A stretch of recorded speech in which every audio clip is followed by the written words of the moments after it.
she not a real black woman. And I just want to tell y'all, sister, this how I know she ain't no real black woman. I ain't never seen her do this.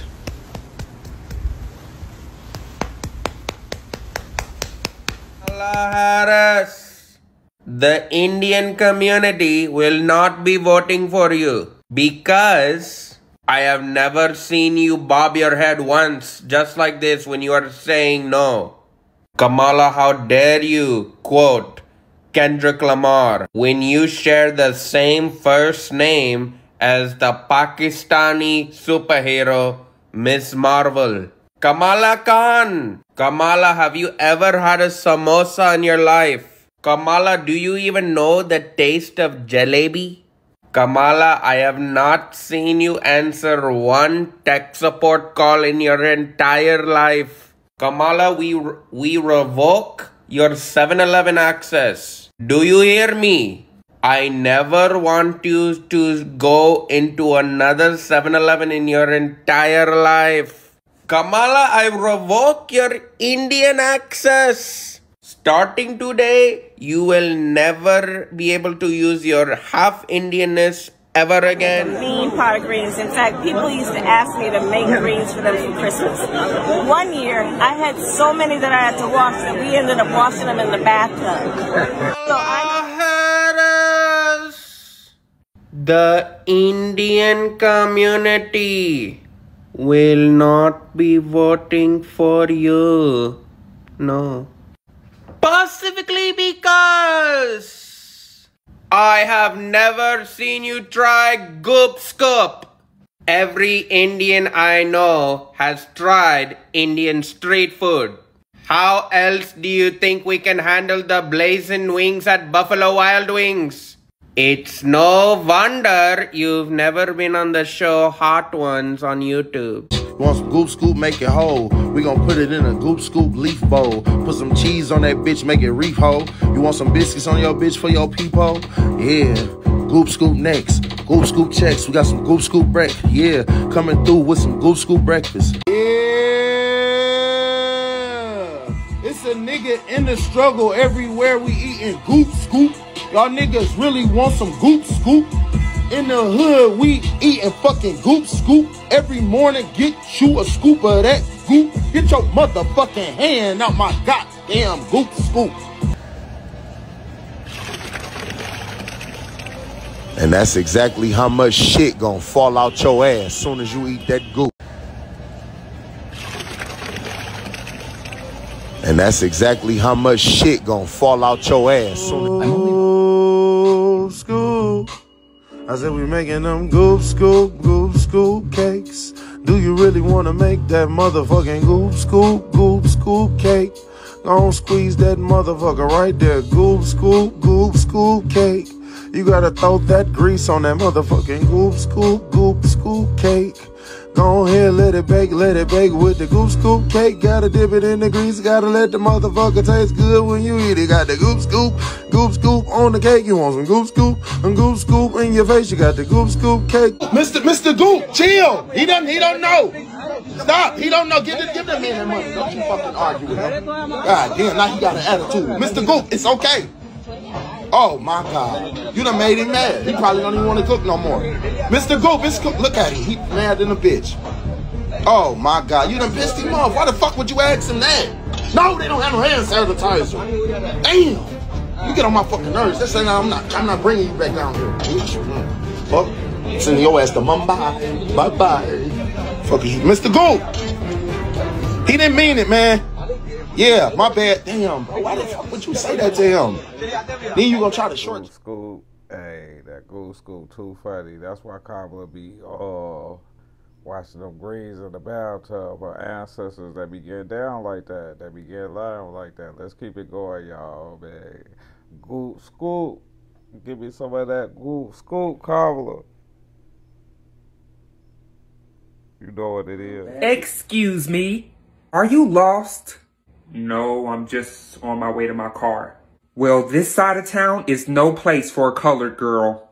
Well, it's a damn good thing I'm a woman and not a girl, huh? I suggest you watch who you're talking to.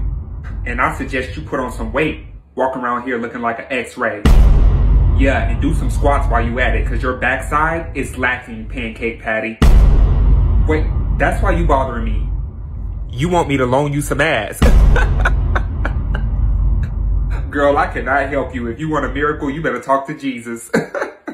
Well, you're definitely not one to talk being dark as the night sky. Okay, I'm dark, but I can take your man, though. I can take your man. You can't talk to me like that. Don't you mention my husband. Tell Peter Parker I said what's up, Daddy. Tell Peter Parker I said what's up. You need to calm down. You cannot speak to me in that sort of manner. You're upset. That's my best friend. Welcome back to the show. It's y'all Kenny, the host with the most, also known as Mecca God Online. You're tuning in to episode 7, Black Rednecks.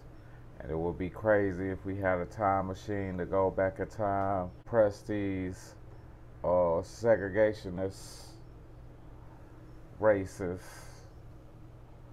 when it was really racist, not in 2024, but back then. But anyway, today's episode is brought to you by All Booty Matters.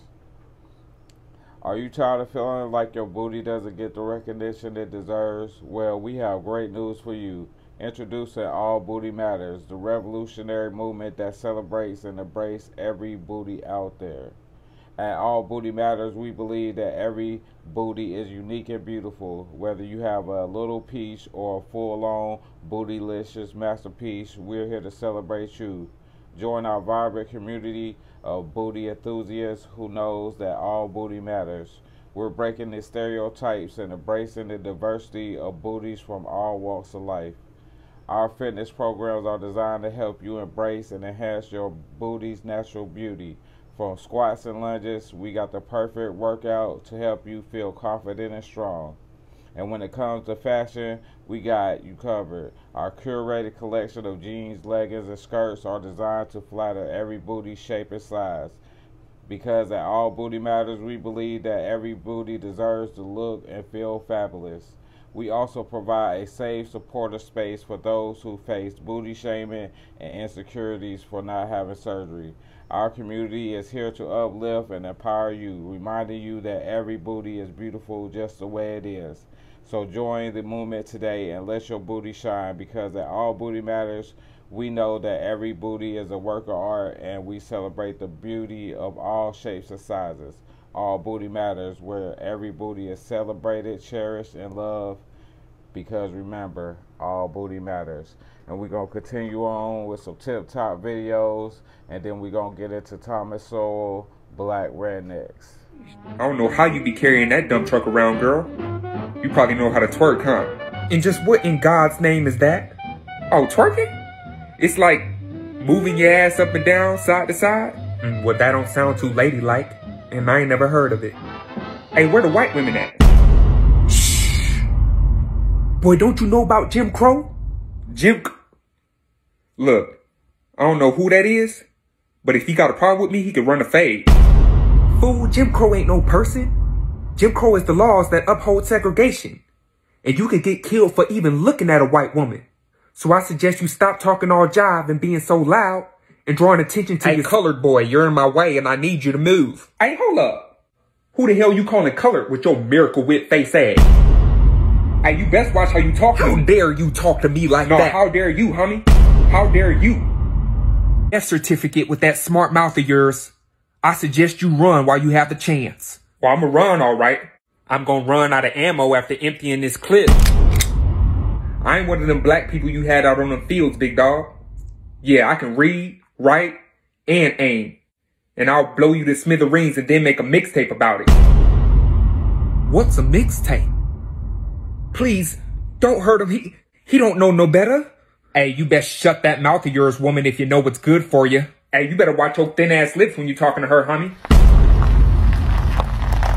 Oh, you're in trouble now, boy. Hold up. I know that ain't who I think it is. If it ain't the cake, oh my God. Hey, y'all boys looking real trick-or-treat ready with them ghost costumes on. Whoa, look, Billy, I got the king-size snickerhead ass. Boy, if you just go to the north and act like nothing happened.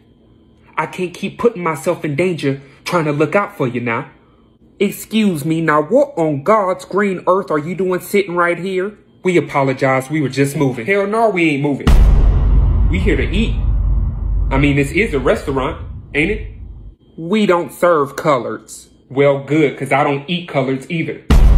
Now go on and give us our menus before I have my homegirl put the pause on you. Yeah, you got the right ones today, Mrs. Doubtfire. Now what is the matter with you? What's going on over here?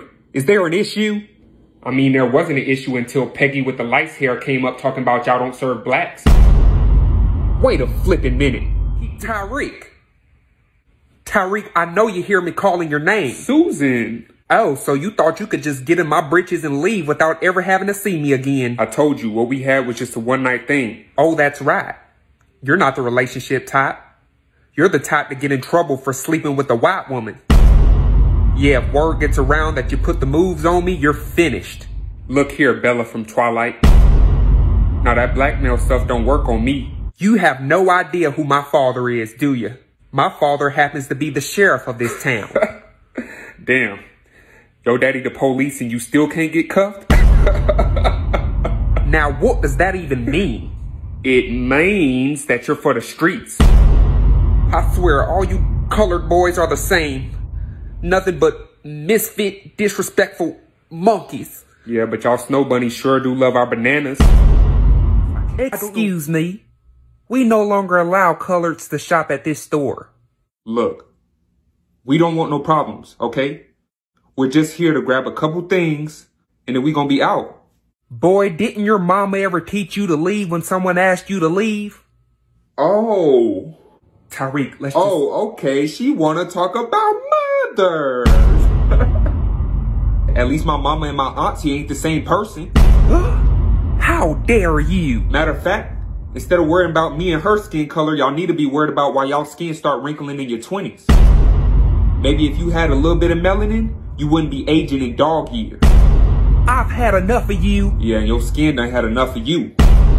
If you don't leave right this instant, I'm calling. There's always gonna be another mountain. I'm always gonna wanna make it move. Miley Cyrus head ass. Say it with me. Skincare.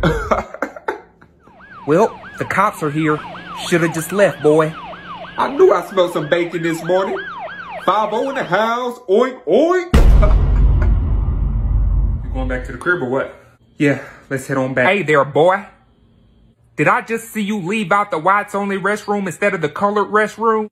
You know Jim Crow laws say that no colored should be in a whites-only facility. Look, Jim Crow, Russell Crowe, JFK, Marshall Mathers, I don't give a damn who said it. If I want to use the restroom, I'm going to use the restroom. Now, I suggest that you keep that pointy parrot nose out of other people's business before you get socked in it. I'm not afraid of you, boy. And I ain't scared of you either, honey. Oh, God, I'll knock the prejudice out your ass. Why are you so scared to use the same bathroom as me, huh? What do you think's gonna happen? What, you think a laser beam gonna shoot out my Johnson and destroy the urinal? What, does my urine have some sort of deadly virus that only white people die from?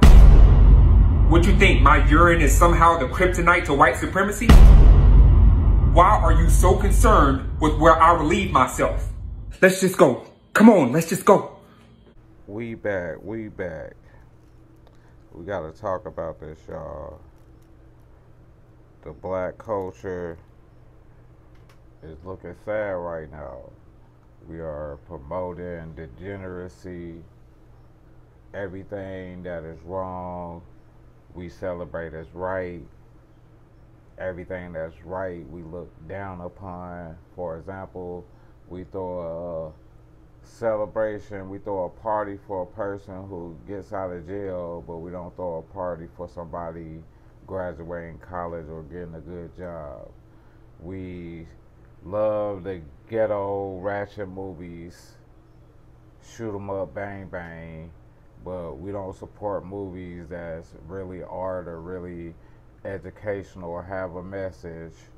We love Tyler Perry dressing up as women and countless other actors dressing up as women when it's real women out here that can play these roles.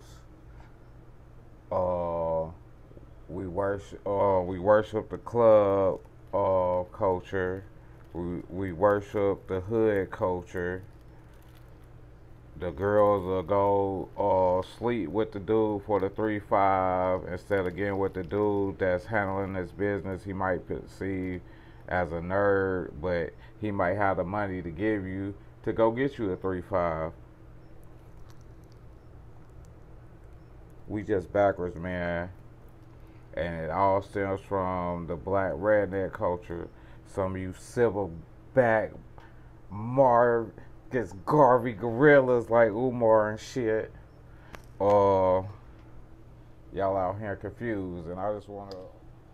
The poisonous influence of OnlyFans on culture, a critical analysis. In recent years, the rise of OnlyFans has sparked significant controversy and debate. This online platforms allow content creators to monetize their explicit content, leading to a surge of number of individuals, including celebrities, joining the platform. While OnlyFans may provide financial opportunities for some, it is crucial to critically examine the potential negative consequences of this platform on culture.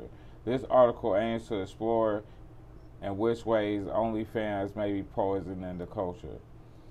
One of the most significant concerns surrounding OnlyFans is normalization of intimacy. By providing a platform for individuals to sell explicit content, OnlyFans blur the lines between personal relationships and interactions. This can lead to a devaluation of general emotional connection and intimacy, as individuals may prioritize financial gains over authentic human connections. Such normalizations can have a detrimental impact on relationships, fostering a culture where intimacy is reduced to transactional exchanges. OnlyFans often perpetuate unrealistic beauty standards as content creators strive to meet social expectations of physical attractiveness. This can lead to feelings of inadequacy and low self-esteem among individuals who do not fit in these narrow standards. Moreover, the emphasis on talents reinforces notions that a person's worth is solely based on their physical attributes. This can contribute to a culture of body shaming and self-objectification, further eroding self-confidence and promoting unhealthy beauty ideas. While some individuals may willingly join OnlyFans, there are concerns about the potential for exploitation and vulnerability within the platform. The pressure to generate income through explicit content may lead individuals to engage in activities they are uncomfortable with or maybe regret later. Moreover, the lack of regulations and protection on the platform can expose content creators to potential harm, such as non-consensual distribution of their content or harassment. This exploitation and vulnerability can have a long-lasting negative effects on the mental and emotional well-being of those in OnlyFans can also have a detrimental impact on relationships and social dynamics. The involvement of individuals in explicit content creation can strain personal relationships, leading to jealousy, insecurity, and trust issues. Moreover, the normalization of explicit content consumption can contribute to the objectification of individuals, fostering a culture where people are reduced to their sexual appeal rather than being valued for their character, intellect, or talents. This can hinder the development of healthy and respectful relationships. A culture of shallow connections and superficial interactions. While OnlyFans may provide financial opportunities for some, it is critical to analyze its impact on the culture. The normalization of the commodification of intimacy, reinforcement of unrealistic beauty standards, potential for exploitation and vulnerability, and the impact on relationships and social dynamics are concerning aspects that need to be addressed. It is essential for society to engage in open discussions and the implications of platforms like OnlyFans and work towards fostering a culture that values genuine connections, self-worth beyond physical appearance, and the well-being of individuals involved. Now let's watch this Talk My Soul video. The man said, no, not today, and they began to race behind each other like cats and dogs, and the police car just twisted around like a tornado, girl, and the Lord just shook it up, and the man just got injured. His head went to one side, and his body went to the other side, and girl, he hit the pole. I was actually going to buy me a piece of burger from Burger King, and I just stopped right in the middle because my homegirl was trying to do a stop point. The man said, no, not today. I was on the phone cooking me and my baby some breakfast. And she said, hey, something wrong, it's popping. I said, what? She said, yeah. I said, no. So the girl come downstairs, she come out her apartment with her baby with no shoes on. I said, oh, girl, it's cold outside. She said, something ain't right. I said, oh, man. She said, oh, man, the building is on fire.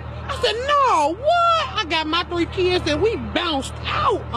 We ain't gonna be in no fire. Not if your light out and you need a quick solution, go to the Dollar Tree and get you 2 pop-it lights. Then pop them bitches on and you ready to fucking slide. So let me put y'all on. Normal Friday night on 3rd Avenue in Birmingham, Alabama. Do your nigga really be whack? Whack. Do your nigga really be cap? Fuck that. Do your nigga really be locked in the pen, getting hit from the motherfucking back? Yeah. Do your nigga really be fools? Yeah. I know you lying. Y'all, the apartment life game changer that this is, if this works, you got to be kidding me. Look around right quick, make sure nobody sees me being crazy. You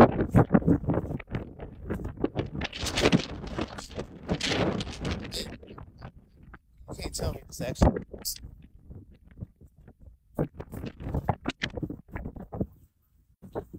Okay, I think myth has officially been busted. I'm gonna try it one more time, just to see.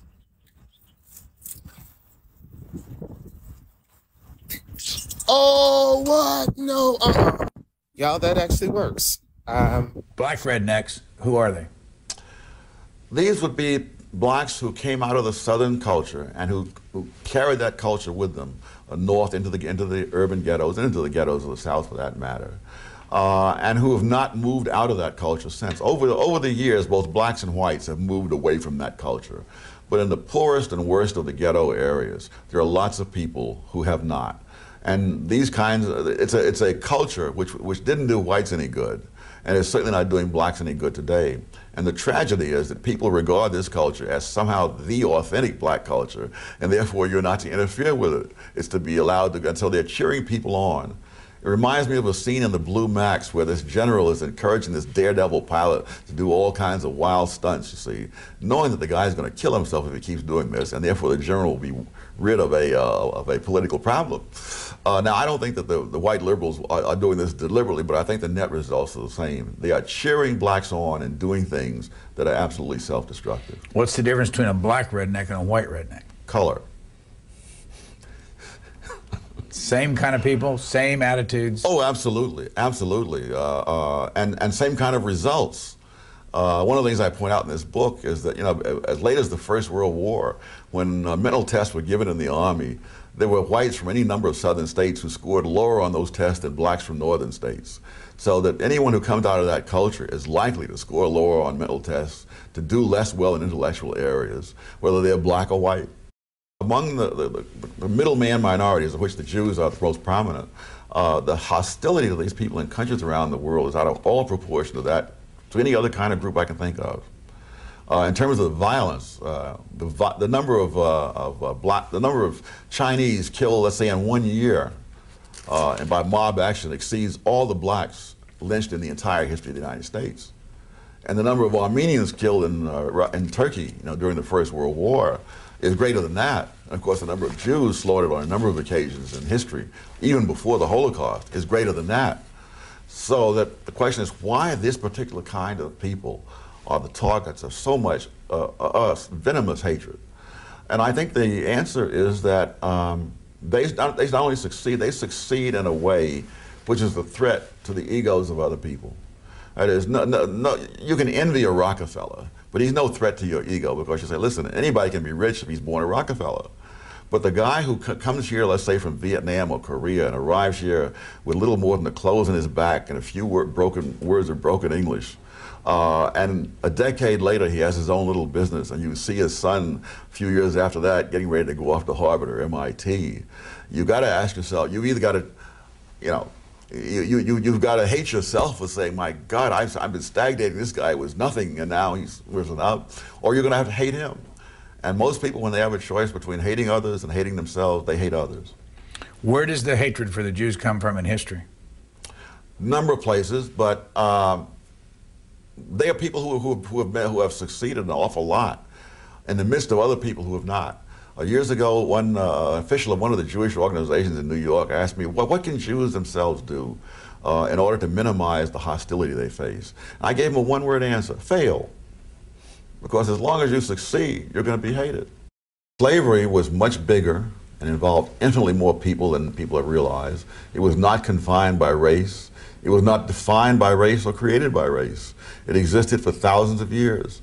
A history professor had a student come up to him and ask him, well, when did slavery begin? And he said, you're asking the wrong question. The question is, when did freedom begin? Because slavery existed as long as we have any records. And from archaeological finds, we realize that people were enslaving other people before they could read and write. So that's always existed, and it's existed all over the world. The number of white people enslaved by pirates in North Africa was greater than the number of Africans brought to the United States. You know, and yet that's not even mentioned in most of the discussion. So I tried to look at slavery as a worldwide phenomenon, and it's something that's lasted for thousands of years. I also tried to ask the question, why did it end? It ended here because of a civil war, but it didn't end anywhere else because of that. It took over 100 years to root it out. And again, the literature, there's tons, you can find the shelves groaning with books about the United States, the Western Hemisphere, and Africans, but virtually nothing about the rest of it. This book about the Europeans enslaved by North African pirates came out in 2003. By 2004, you couldn't find a copy. It had, for all practical purposes, going out of print. There was just no interest in it. Racism in the United States grew out of slavery, but slavery didn't grow out of racism. The Europeans enslaved other Europeans for centuries before the first African was ever brought to the Western Hemisphere. That wherever there were people that were vulnerable for whatever reason, those were the people that were preyed upon. Even though for most of history, those who enslaved and those who were slaves were the same race. In your opinion, what has to be done in the black schools or among black students in order to bring them up? One, you get rid of the things that are dragging them down. You stop saying that speaking black English, you know, is just as valid and all that kind of stuff. It maybe is just as valid to linguists and so forth, but the fact is, if you talk that way, you're not likely to get into med school, you're not likely to do very much in your life.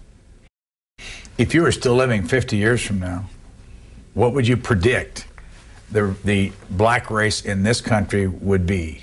Oh, wow. I mean, based on trends that you've seen in the last 50 years. It could go either way. If the current trends continue, it's going to be a disaster. But there's evidences that the current trends are not unchallenged. People from time to time ask me to mention some black conservative writers. And I tell them, you know, 30 years ago, I could have told you Walter Williams and me. And today, I can't even keep track of them all. They're all over the place. They're in the media, they have their own shows, they write columns, they write books, and I learn about them, you know, from nowhere they suddenly appear. So there is this counter trend going on, and everything depends upon which wins out in the end. We back, y'all. I hope y'all enjoyed the episode today. We'll be back with the next episode. We're doing media reviews. We'll be doing the top 5 most beautifulest black female journalists, and we'll be doing the top 5 worst black journalists in the news today. I'm Yakini. This Assimilate Mind podcast, Underground TV, today was brought to you by All Booty Matters. Yes, All Booty Matters, and it's not inclusive. The Alphabet Gang, y'all can't have this one. I think they've created this ghetto shit, this hood shit, acting like hood shit and all that. See, what you don't know is they say that shit come from Southern rednecks. Yeah, Southern rednecks were like ghetto people is right now. Yeah, you know, you had your Southerners and you had your Northerners and you had your Southern rednecks on some real shit. Two different class of people on the real. So they said what happened was the blacks in the ghetto kept a hold of it. You know, the broken language, you know, shit like we call ebonics and shit. Y'all, I'm going to the store. You don't say store, and all that. Mo, they don't say more, they say mo. See, that come from Southern rednecks. See, black people think they invented that shit. No, you didn't invent that shit, nigga. You inherited that shit from imitating them on some real shit, and the shit was passed down, and the ghetto kept a hold of it. And see how that shit done fest. See? The rednecks and the thugs to get together. Think about that. If the rednecks stop being racist, and the thugs stop being angry, and the rednecks go, yo, we broke, and the thugs go, so are we. That's a lot of bang bang yeehaw to me. Motherfucker, that's what I think. Because imagine. And mind you, I don't know a redneck from here to Timbuktu, but I'm just saying, the power between them two dynamics is giving very much more firepower than the military. And more skill. I'm not going to say skill. I'm going to say heart. Them two together, bruh, that's too much heart on the battlefield. And if they both fighting for their riches, and their families, and their community, who you know? You know what they don't?